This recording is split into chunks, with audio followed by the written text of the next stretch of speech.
Hello guys, how are you all doing? Welcome back to my channel. So guys, in today's video we are going to be making a shirt gown. Okay, so this shirt gown is going to be short, not too short, but it's going to be like below the knee. Okay, so keep watching, and if you've not subscribed, what are you waiting for? Please subscribe to my channel. Make sure to share this video to your friends and families, okay, to your friends that are interested in fashion designing as well. Thank you so much. God bless you. So as you can see, I folded this material in two, and we are making use of just 2 yards of crepe fabric for this particular project. Okay, by folding we used our hip circumference divide by 4 plus 3.5 inches allowance. That is what we use to fold it. Okay, so after that we are going to come down by 1 inch from the starting line of the material. So from my starting point, I'm going to mark my armhole point, which will also serve as my chest point. Then I'll mark my bust point at 10 inches and my under bust at 13 inches. We have 3 mark there, and we are going to mark our full length. So I'm going to use 42 inches as the full length. So after that, I am going to go to my shoulder point, and I will divide my shoulder by 2. And mine is 14 divided by 2 is 7. So I will move that 7 down to the chest point. Then I'll connect the lines together. So once I'm done with that, the next thing I'm going to do is to come down by 1 inch from the armhole length, and I'll mark my neck. The wideness of my neck divided by 2 is 2.5 because it's a shirt neck. Then I will mark my shoulder slant. So after slanting my shoulders, the next thing I'm going to do is to come down by half an inch, and I will connect the lines together. So after that, I'm going to divide my bust circumference by 4. I'm going to divide it by 4 plus 1.5 inch seam allowance. So I'll start putting it down from the chest point. Then I will take it down to the bust point and to the under bust point. Okay, so we are going to have the same measurement on the chest point, on the bust point, and on the under bust. From there, I am going to make a free line down to the full length. And on the full length, I am going to divide my hip circumference divided by 4 plus 2 inches for ease and 1.5 inch for sewing allowance. Then I'll connect the lines to the under bust. So I want this place to start from the freeness to start from the under bust. I don't want it to start from the bust point. So that is what I did here, and I'm going to start cutting out the back piece, because what we just did now is the back piece. So once I'm done with this one thing, I'm going to, from the armhole point, I'm going to come up by 1 inch. Okay, I'm going to slant it this way, then I am going to curve it. That's how I make my armhole curve without my ruler. If you have a ruler, it's very simple. Then on the shoulder line, I'm going to come up by half inch. That's my shoulder slant, half inch for my joining. So I'm going to come up on this end by half inch as well, and I'm going to connect. That half inch is going to help us after joining the two shoulders. It will not affect the full length of the gown. Okay, so I'm going to cut out immediately. So after cutting out, this is what we have. This is the back piece. What I just made now is the back piece. So next thing I'm going to do is to use this back piece to cut out the front piece. And here it is.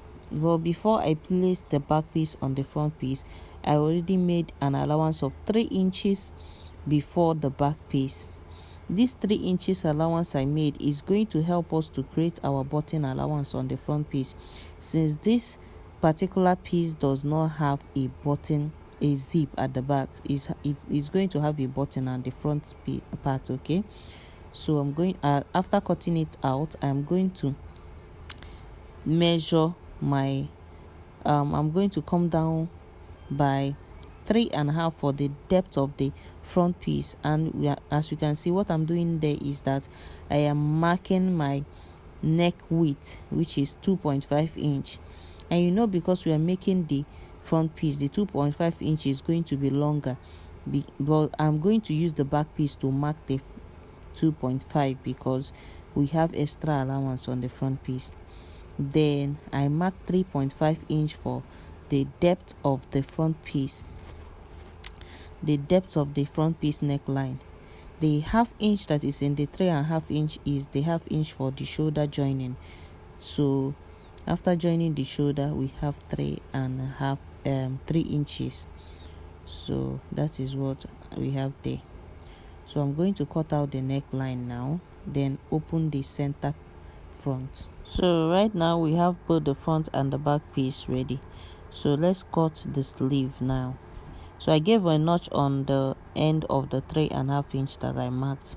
I gave a notch on it so that when folding it out, it will be easy for me. So I am going to divide my armhole circumference by 2, and what I have here is 8. My armhole circumference divided by 2 is 8. But first, I'm going to mark my starting point, because everything you're doing in this life, it is supposed to have a starting point. Then I slant it, because my armhole is not straight. I slant it, then add 3 inches extra. I love adding allowance to my dresses because I don't want it to be shortened when I'm joining it. So if you like, you add 1 inch. If you like, you add 2 inches. If you like, you add 3 inches. Okay. So for the sleeve length, I am going to come down by 10 inches, or I will fold it by 2, and I will use 8 inches as the length of the sleeve. On the sleeve curve, I am going to mark 7 inches, while I later added extra 1 inch for ease.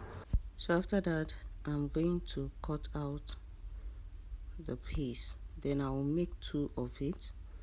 I'll use that one to cut out another side of the sleeve. Okay, so having the sleeve aside, we are going to work on the front piece. So for the front piece, I have folded that 3 inches allowance that I have on the front piece for the button allowance. I have folded it, and we have 1.2 inch gap. Okay, so we are going to use it as a button allowance. But first off, I use my iron to fold it in, and I will sew through the lines on a straight line like this, and I will do the same for the other side. Then we'll come back and I will show you what it looks like.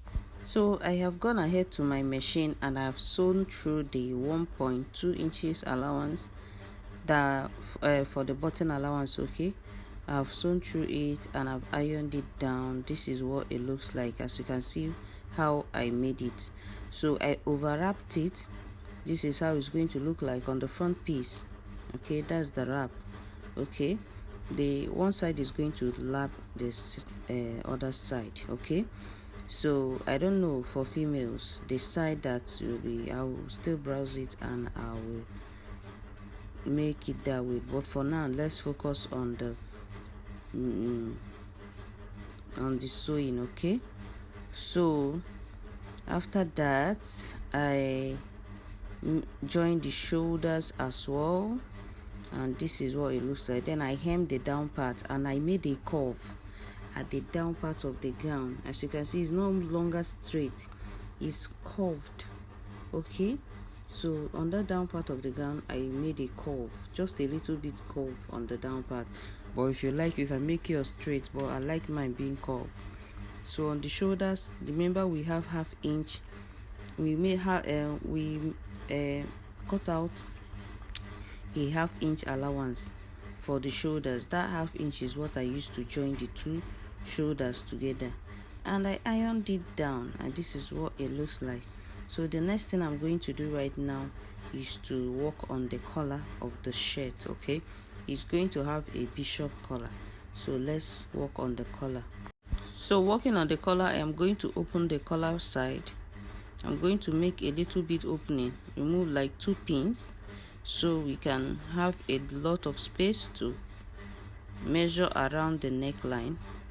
So we are going to measure around the neckline to know how many inches, as in the circumference of the neck. Sorry, we are going to check the circumference of the neck, and at the end of the day I found out that I have 19 inches for the circumference. 19 inches. That 19 inches is what we are going to use to cut out the collar. So I'm going to place my tape like this, and I will measure 19 inches and I will mark on both sides. I have like 20 inches here because sometimes when you are checking, you are joining the collar on the neckline, it will require more than 19 inches. Okay, so I added like an extra 1 inch allowance to it. Then after that, I am going to, on both sides, go up by 1 inch and on the other side by 1 inch. Then the center, I have to check the center. Since we have 20, the center is going to be 10. I'm going to go up by ½ inch on the center this way, and I'll connect the two lines to the ½ inch this way and to the other side.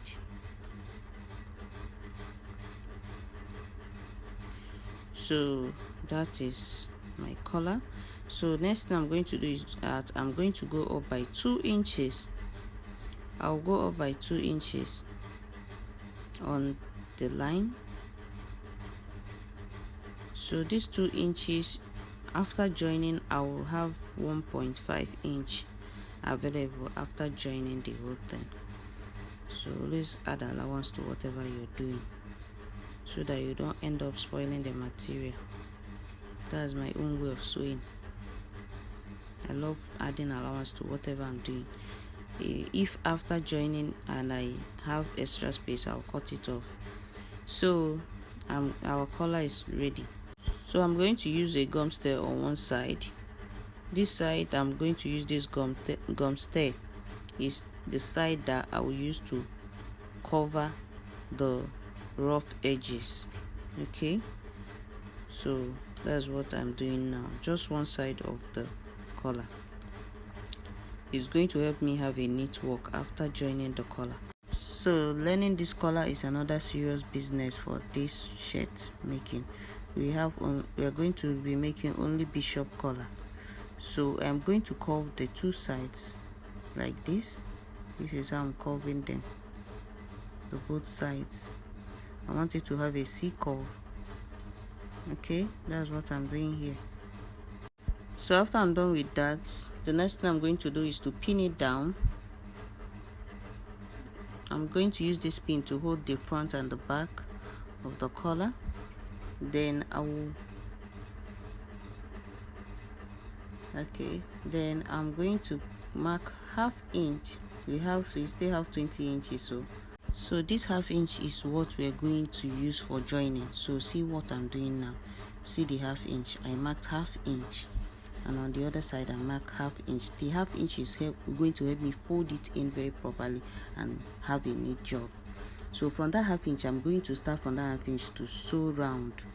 So this is what it looks like after sewing, and we still have our space of ½ inch that we did not cover, we did not join. So after ironing down everything, see what I'm going to use that ½ inch to do. And by the way, we have exactly 19 inches now. You see, after everything we have 19 inches, as you can see. So that ½ inch now, see what we are going, the ½ inch that we left, we did not join, we are going to fold it in this way and iron it, especially the side that we gum stained. Okay, I'm going to fold it in and I'll iron it. It's going to be easy for me when I'm closing the rough edges. So the side that we did not add gum stain, I will show you how I'm going to join it on the neckline. So this is the main bodies, and I'm going to use the part that I did not gum stain, and I'll go round. I'll pin it round like this. Just watch my illustration. So after joining it, I will sew with ½ inch. That ½ inch that we have, and this is what it looks like, guys, after joining with just 1/2 inch on the side that we did not add the gum stud. So I'm going to use the side that we gum stud, and I'm going to close the rough edges to show a neat work. Just watch how I'm doing it. I'll use it to fold it in this way. Place in the rough edges inside and use the neat side to cover it and sew like this.